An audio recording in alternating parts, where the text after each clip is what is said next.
Nggak salah, nggak belajar. Itu yang selalu kita dengar. Tapi di sekolah, salah itu bukan jadi pelajaran buat kita.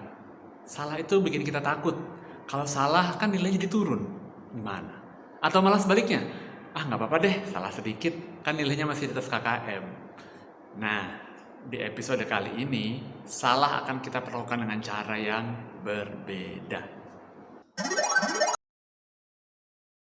Ketemu lagi rekan-rekan guru dengan saya di seri gamifikasi, dan kita sudah sampai di elemen yang terakhir yang bisa kita contek dari game.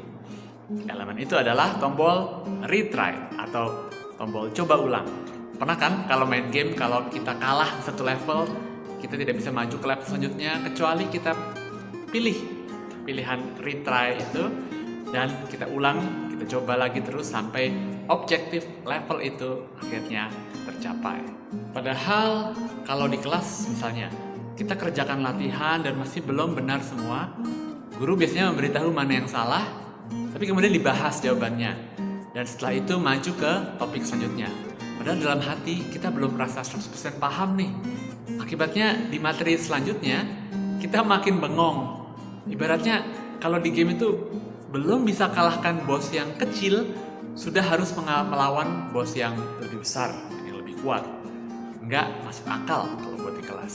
Sekali lagi, kita bicara mengenai mastery learning atau belajar tuntas, di mana kita perlu mengerti dengan total dulu suatu materi sebelum maju ke materi yang lebih sulit. Dan kalau dikaitkan dengan nilai, maka kita harus dapat 100 dulu istilahnya, atau menjawab semua dengan benar dulu sebenarnya, sebelum akhirnya kita bisa maju ke topik selanjutnya.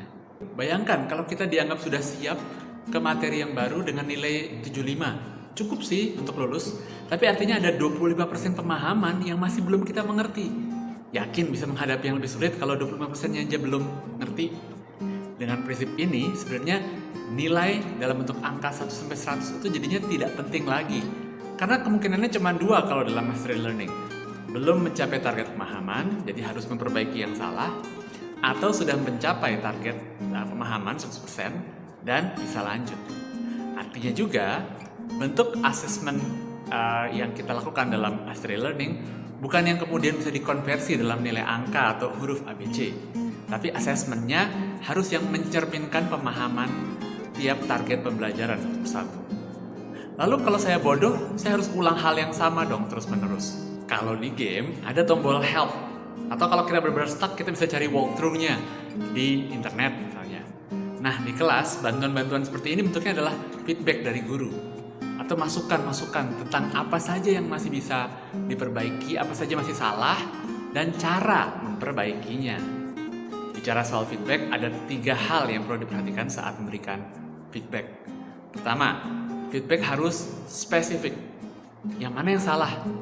Nomor berapa? Apa salahnya? Kenapa salah? Jangan cuma bilang, oke, masih ada yang salah nih, ayo perbaiki. Itu tidak spesifik. Kedua, nuansa pemberian feedbacknya harus positif. Jangan menghakimi seakan anak itu payah karena tidak bisa. Ketiga, tunjukkan bagaimana cara memperbaiki kesalahannya.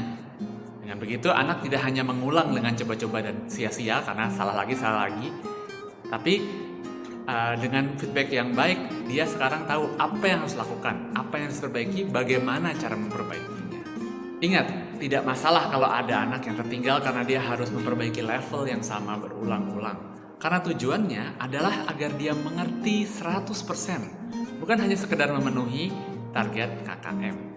Ya, seharusnya kalau feedback yang diberikan itu baik, lalu sesuai, lalu juga kita berikan bimbingan personal, karena ingat dalam mastery learning kita fokuskan saja pada anak-anak yang tidak bisa, sedangkan yang lain bisa mandiri belajarnya. Maka anak yang tidak bisa tadi akan bisa lolos dari level tersebut. Dengan cara ini, anak juga tidak akan takut salah, karena tidak ada konsekuensinya kalau salah. Yang ada kalau salah malah dapat masukan yang membuat dia tambah mengerti.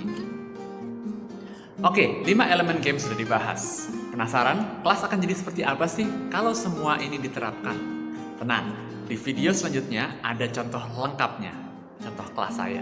Sekian dulu, jangan lupa like, subscribe, komen pendapat kalian, dan jangan lupa share pengetahuan ini ke guru-guru lain. Selamat belajar, semangat mengajar.